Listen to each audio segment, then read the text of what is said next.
El Centro Virtual Isaacs de la Universidad del Valle presenta La Palabra en Radio, un espacio para la literatura, el arte, la cultura, la poesía, novedades editoriales, charlas con escritores. La Palabra en Radio, domingos 10 de la mañana por Univalle Estéreo. Dirige y presenta Darío Henao. La Palabra en Radio.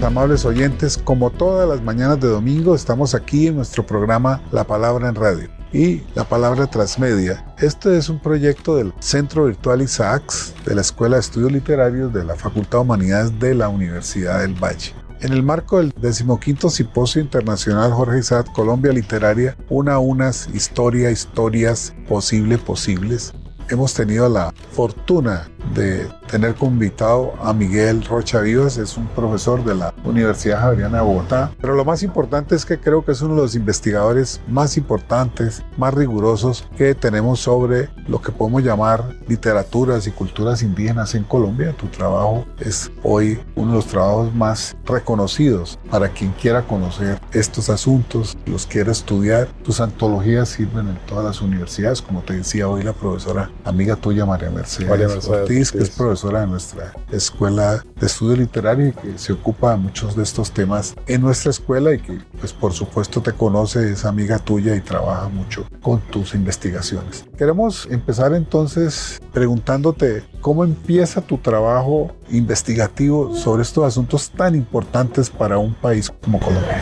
María, pues muchas gracias ante todo por la invitación para esta conversación. Yo creo que eso inicia, hay como varios momentos. Siempre cuando algo te marca tanto en la vida hay como varias corrientes que te van llevando. Por un lado como la lectura temprana, por mi cuenta, de algunas obras como las antologías de Ernesto Cardenal, los cantares mexicanos del trabajo de Ángel María Garibay y Miguel León Portilla, fueron trabajos que fui encontrando por mi propia cuenta y que fui como incorporando a mis estudios literarios en una época en la cual se negaba que existiera esto. Popol Vuh mal leído y ya, paré de contar, no había como unas voces que se reconocieran contemporáneas, aunque existían a finales de los 90s, pero eran profundamente desconocidas en Colombia y fuera de Colombia. Por otro lado, digamos que el momento más clave quizás es hacia el 96, 97, finales del siglo XX, cuando me encuentro en Tabanoc, en el Alto Putumayo del Valle de Sibundoy, con los médicos tradicionales del pueblo Kamsha, y allí en esos encuentros con la palabra, con la medicina tradicional misma, se descubre como un universo muy profundo que realmente habita lo profundo realmente del país, en realidad, las raíces culturales,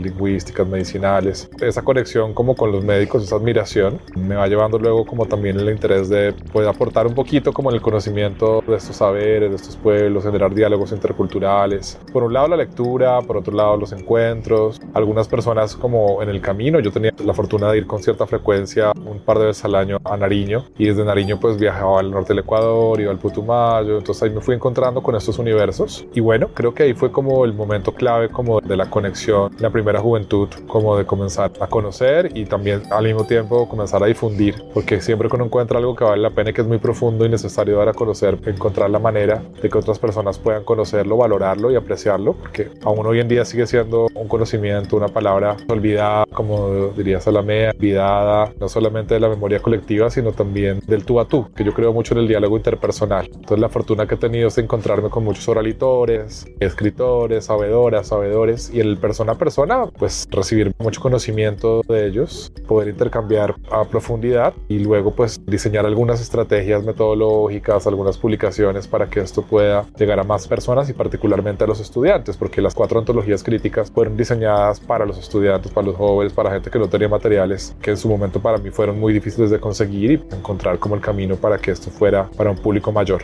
Veía hoy una cosa muy linda, es que mostraste ya un mapa de la presencia de estas culturas, de estas literaturas, y algo muy poderoso era las distintas formas de narrar que nos enseñan estas culturas y que hacen parte, dijéramos, de nuestro territorio mucho antes de la llegada de los españoles, que son 500 años, claro, han habitado esto. Exacto. Para que hablemos un poco de esa perspectiva tan interesante y tan necesaria que los colombianos asumamos de que eso todo es parte nuestra. Claro, ese mapa al que tú hablas es un mapa que fue diseñado en la primera década del siglo XXI. A ese le dedico el primer capítulo del libro Mingas de la Palabra, que fue mi trabajo doctoral, porque era pues una construcción muy interesante de reimaginar el país desde las escrituras propias de muchos pueblos indígenas, ¿no? Entonces el tejido, la cestería, la pintura rupestre, bueno, todas esas formas de escritura que no son alfabéticas, pero que se pueden complementar para narrar visualmente el país. Entonces ese mapa me parece un mapa muy histórico. Ese mapa se publicó en un afiche, en un póster para un llamamiento en Bogotá de una Minga Nacional de Educación Superior que convocaba a estudiantes de muchos pueblos indígenas. Ahí yo participé porque yo en ese momento era coordinador de un programa universitario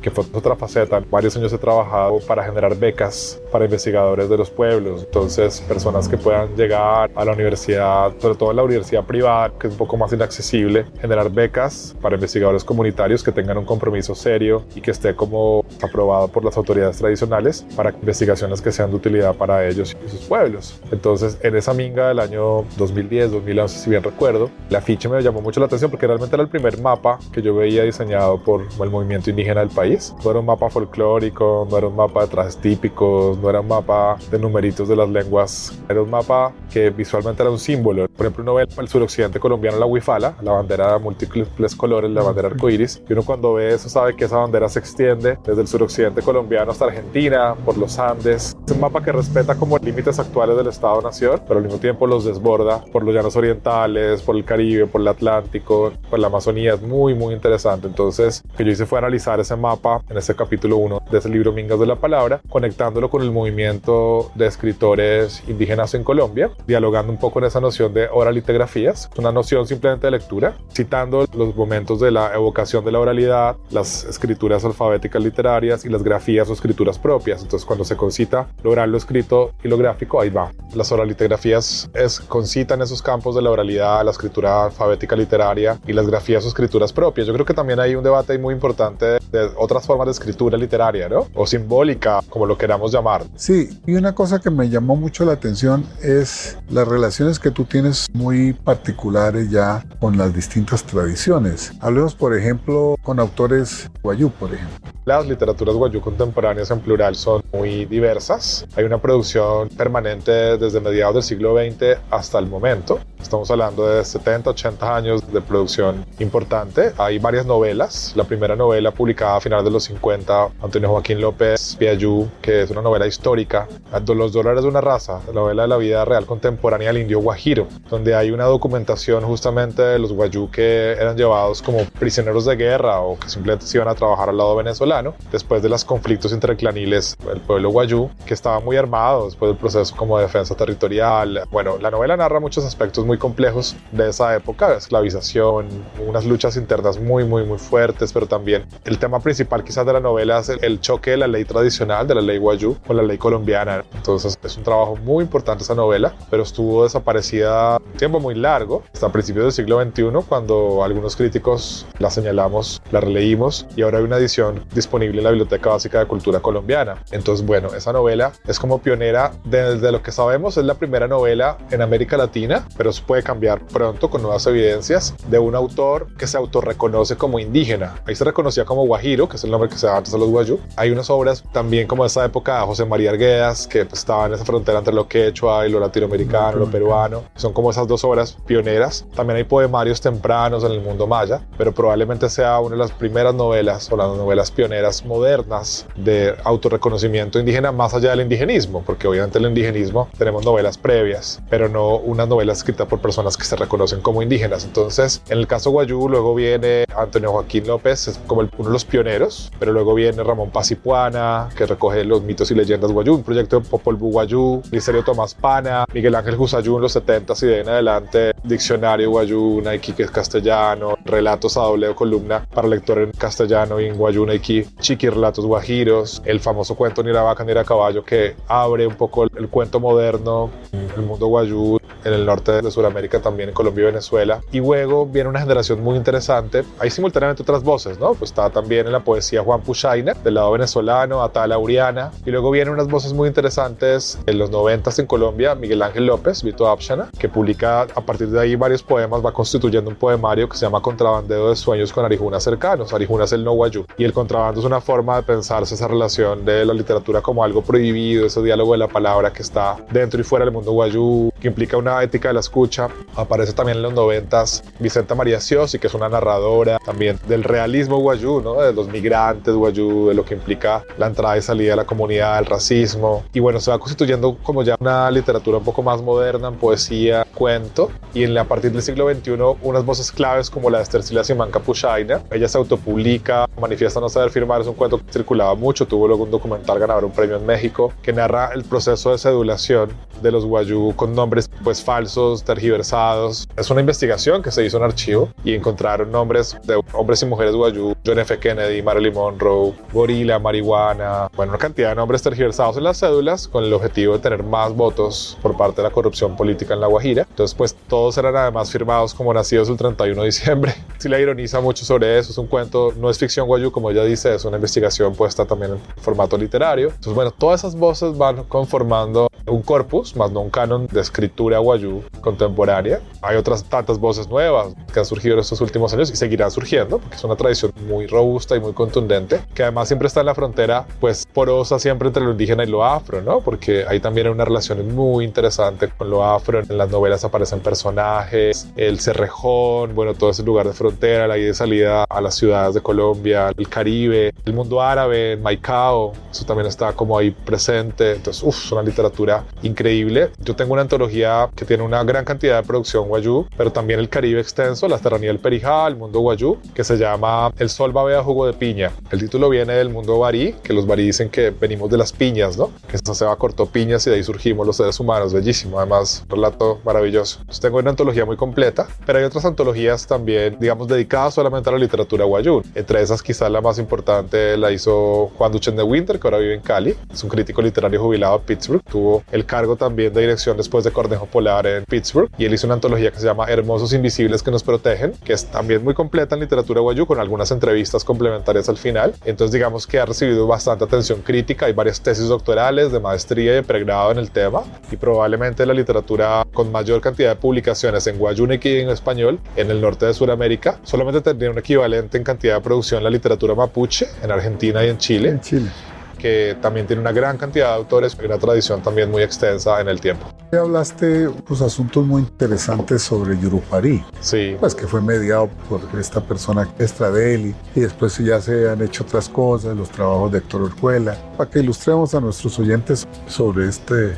Claro, Yurupari es un libro que a veces nos pide leer en el colegio. La versión que solemos leer es la Extradeli, que parece estar basada, lo que pasa es que no hay un manuscrito original en Yengatú, que es una lengua pues hablada en ese territorio frontera Colombia-Brasil, por Maximiano José Roberto, que es la persona que estaba en apariencia trabajando ese documento. Eso no está todavía del todo datado. Estradeli lo menciona, pero Estradeli publica este libro en la Sociedad Geográfica Italiana en Roma hacia 1890. Era como si un viajero National Geographic llegara al Baupés y escuchara todo esto y a partir de ahí construyera un texto literario. Eso es el Yurupari. Pero claro, también hay otros ciclos mitológicos, ¿no? El que estudió de Orjuela, Rango, muchas personas que estudiaron esto, Cecilia Caicedo de Cajigas, que llegó a pensar que incluso era el origen de la literatura colombiana, pero como decía, pues hay muchos orígenes, no se puede ubicar en un solo lugar, ni solamente en el mundo indígena, claro que no. Entonces, el Yurupari es una obra que pues, se puede leer como literatura indígena, pero es una literatura ya mediada, digamos, convertida en un lenguaje literario para un público fuera del mundo indígena. Y por otro lado están los relatos, los ciclos de Arawak, tanto en Colombia como Brasil, que son ciclos de relatos sobre este héroe cultural, las flautas Yurupari, la lucha entre los hombres y las mujeres,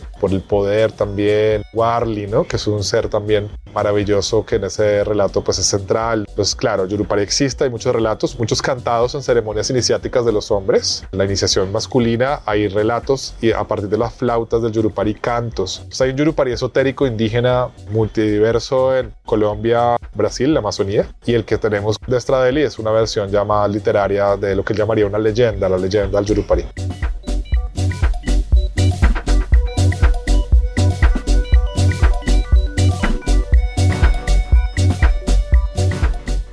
Hablaba también un poco de la porosidad que hay entre quienes de alguna comunidad pero escriben español, Sí. o los que escriben por ejemplo en guayú o en cualquier otra de las lenguas indígenas, los que no siendo indígenas sino mestizos, en el caso de Arguedas que también se da. Sí. Entonces tú decías que había que tener una visión muy amplia para hoy poder elaborar todas esas manifestaciones que se dan alrededor de esas literaturas. Claro, es que son unos campos textuales, ¿no? Entonces, uno puede decir textos nativos, como dice Betty Osorio, o literaturas otras, como dice Bendezú, o literaturas indígenas, como se suele decir en México. Lo que hay es campos textuales, y en esos campos textuales hay personas indígenas y no indígenas que participan en el proceso de selección, de edición, de escritura, de una frontera entre la etnografía y la escritura literaria. Entonces, ahí hay que pensar cómo también muchas personas que han coparticipado de esa escritura también tienen un lugar en ese espacio. Por ejemplo, pienso hoy, no lo hablé, de Juan Carlos Galeano, que es un poeta colombiano del Caquetá, radicado en la Florida, en la Universidad de la Florida, Tallahassee, que es de una familia migrante de esa frontera de colonización en el Caquetá y que desde niño creció en el Caquetá jugando con otros niños, muchos de ellos indígenas. Entonces sus poemas, su poesía contemporánea, citada entre esos por el Papa Francisco de Amazonia, por el Raúl Zurita, son poemas que están presentes en el mundo indígena del Caquetá, la Amazonía. Y uno diría, estos indígenas, que está ahí, está todo ese universo del mito, está esta fuerza de los ríos. Ahorita vamos a publicar su nuevo libro, ya salió en Perú, vamos a ver una versión más completa o aumentada quizás. En Bogotá se va a publicar las Javerianas Amazónicas, que son los aforismos poéticos de Juan Carlos Galeano, y están presentes estas relaciones con el mundo indígena. Entonces uno diría, hay muchas personas que han bebido esas mismas fuentes. Entonces hay una escritura y una literatura propia de autores que se autorrepresentan como indígenas, que son hablantes del castellano, a veces solamente el castellano, o de otras lenguas nativas, a veces escriben o no, o se traducen, pero también hay gente que ha bebido y bebe esas mismas fuentes y están en esa frontera entre lo indígena, lo mestizo, ese espacio de lo multiétnico. Entonces habría que tener una visión un poco más abierta, porque si nos cerramos una cosa exclusivista indígena, esto no responde a la realidad. Aunque obviamente lo interesante es que sea unas literaturas o una escritura donde los principales protagonistas son justamente personas que se autorreconocen o que son de estos pueblos. Yo veo que tu trabajo, que es extraordinario y que ya hay una red de investigadores, no solamente en Colombia, sino lo que mencionabas en otros países. En otros países, sí. Desde Canadá, Estados Unidos, Sí. Brasil, por supuesto Bolivia, Ecuador, Perú, todo lo que mencionaste hoy. Pero me inquieta una cosa, y es por lo que estamos en este simposio, el tema de cómo concibes tú que debe entrar en una historiografía crítica, una historia crítica de la literatura colombiana, todo esto. Claro. Porque ya yo creo que dejarlos separados. De hecho, mi interés desde el principio, al trabajar en la universidad, en la academia y trabajar estas escrituras, estas publicaciones, es que estén justo junto a otras literaturas todo el tiempo y que los estudiantes puedan hacer ese cruce en sus investigaciones. Porque claro, uno se puede ir más como por el lado de las propuestas como de las universidades solamente indígenas o de los movimientos que tienen que ver solo con la autorrepresentación política de los pueblos indígenas, pero no, yo creo que ahí está justamente el diálogo con las literaturas globales, mundiales, ¿no? De muchas maneras. Entonces, ¿cómo entrar a la historiografía colombiana? Pues es un gran reto, por eso creo que no aparece.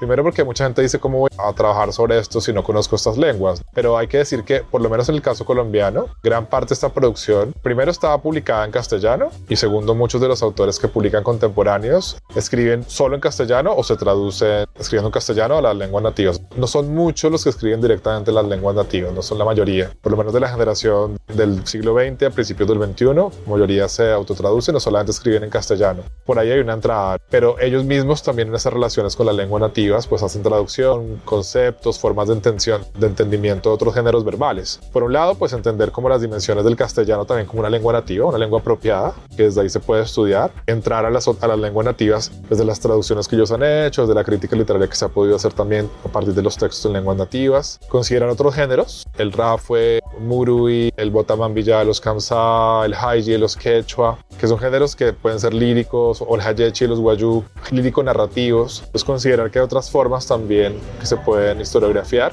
pero sobre todo siempre hacernos la pregunta de qué se entiende por historia de archivos, de las propias concepciones de estos pueblos, para cuando se entra en esa historiografía, entrar como también en ese diálogo con estas formas de entendimiento también, incluso teórica. La oralitura es una respuesta también a la literatura, de que, digamos, considerar por qué la oralitura la prefieren trabajar muchos pueblos en vez de literatura, por esa preeminencia, la oralidad, que también se puede escribir pues en la evocación del texto. Y bueno, yo diría también que en estos diálogos sería interesante tener unos pequeños equipos, por lo menos de diálogos, con escritores y teóricos también que trabajan estos temas y que sean de las comunidades, también cómo dialogar con ellos, cómo lo ven, cómo lo quisieran presentar. Hay muchas visualidades, la generación contemporánea, como decía hoy, está mucho en redes sociales, en Twitter, en Facebook, en WhatsApp, entonces muchas redes que yo particularmente no uso, las primeras dos, y eso hace que también hay que tener una mirada de su uso de las redes sociales. Y por último, no se puede historiografiar esto en el plano literario, claro, tomar un límite en todo caso, pero hay que tener en consideración de que está la producción cinematográfica y documental, que está la producción también pictórica, pintura, performance, también un poco el movimiento de la danza contemporánea, todo eso en el mundo está muy conectado. Entonces las artes escénicas también un poco. Entonces, como ejercicio, por ejemplo, con el colega Miguel Rojas Sotelo de la Universidad de Duke, trabajaba muy cerca de Walter Miñuelo en la estética de colonial, y se publicó un texto donde él hacía la historiografía desde el punto de vista de la producción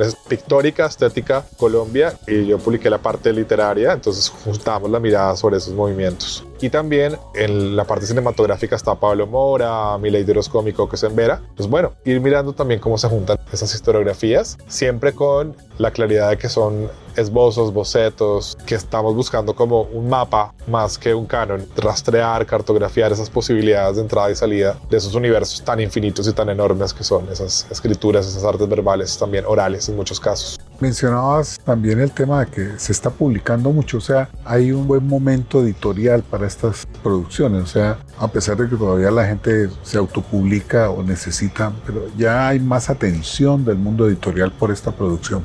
Claro, entonces, digamos, en Colombia ha bajado mucho la autopublicación, pero sí hay como, por ejemplo, Vicenta Asiosi comenzó autopublicándose. Esther Silva Simancas, si bien recuerdo, su primera versión de Manifiesta no se debe firmar, la segunda ella misma la editó y la distribuyó. Entonces, digamos que la autopublicación ha sido un camino para darse a conocer en muchos casos varios autores y autoras. La respuesta de las editoriales ha sido como coyuntural. En el 91-92, pues la Constitución del 91 y por los 500 años, pues hubo un momento editorial también interesante. Por ejemplo, el caso Wayuu dependió mucho de la Secretaría de Asuntos Indígenas, La Guajira. Estaba Wilder Guerra, que es un antropólogo maravilloso, Wayuu, y él también impulsó.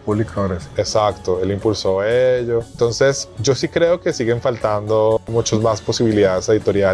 Bueno, eso es un gran debate, porque por ejemplo en México tienen su Premio Nacional de Literatura Indígena, el Netzahualcóyotl, tienen varios premios regionales y nacionales, el Premio Continental que se concede a literaturas indígenas en la Feria del Libro de Guadalajara. Entonces, digamos que es un contraste, ¿no? Como de ese tipo de estímulos, pero lo que sí es cierto y estoy de acuerdo con eso es que debe verse como literatura, en este caso de poderse leer, pero también como formas de producción que entran y salen de la ciudad letrada, como dice Juan Duchesne, como en Caballos de Troya, ¿no? Como esas voces entran y se abren. Hay otros escenarios, otras formas de simbolización, otras formas de modos de lectura, producciones visuales, formatos, que es preocupante que eso, por la idea misma de que todo es igual literatura, a veces se pierde como también la diferencia cultural. Y un buen ejemplo, quizás para resumirlo brevemente, es la primera edición de un poeta Kamsá, el Putumayo, que es Hugo Jamioy. El 2005 se publica este poemario que en castellano se traduce Danzantes del Viento en la Universidad de Manizales. Es un libro pequeño, el primer libro que se autodenomina el subtítulo Oralitura Indígena, Danzantes del Viento, y todos los textos que van en una página en Kamsá, una lengua hablada por menos de 5.000 personas, y en castellano, tienen en la parte intermedia diseños que provienen de los tejidos, de los chumbes de la abuela pastora, que es la mamá del oralitor, que es una forma de escritura visual, que incluso está presente en el mundo inca, bueno, a lo largo de los Andes. Entonces, los chumbes, el texto bilingüe castellano, Kamsá. Los diseños de los chumbes, los capítulos están a veces iniciados por máscaras talladas. El libro también tiene unas fotografías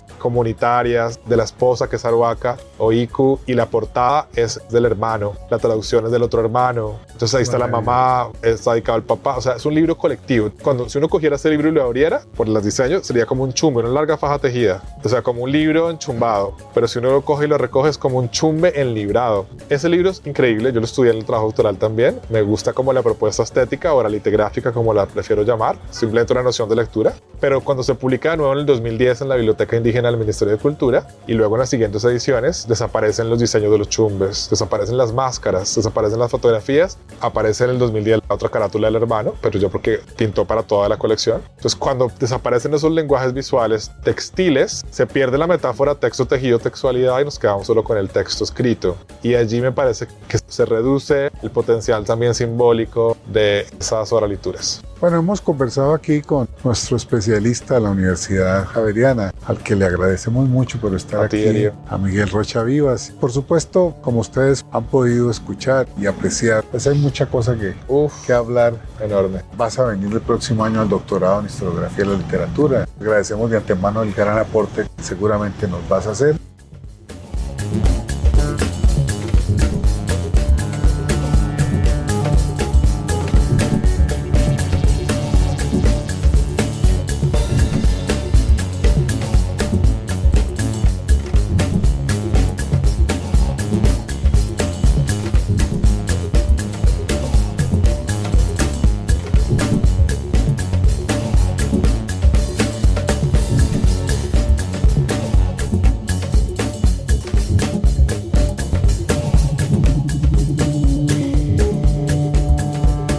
Le agradezco a nuestros oyentes, les deseo un feliz resto de domingo. Darío Nao quien les habla y Shirley Sáenz Mosquera, nuestra productora. Nos vemos aquí el próximo domingo en la 105.3 de la FM Univalle Estéreo.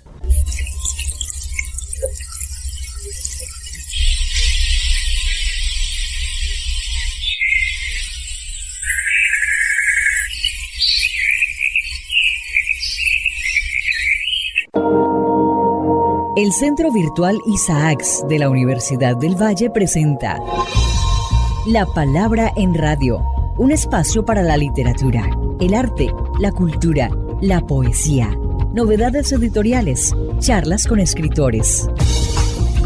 La Palabra en Radio, domingos 10 de la mañana por Univalle Estéreo. Dirige y presenta Darío Henao Restrepo. La Palabra en Radio.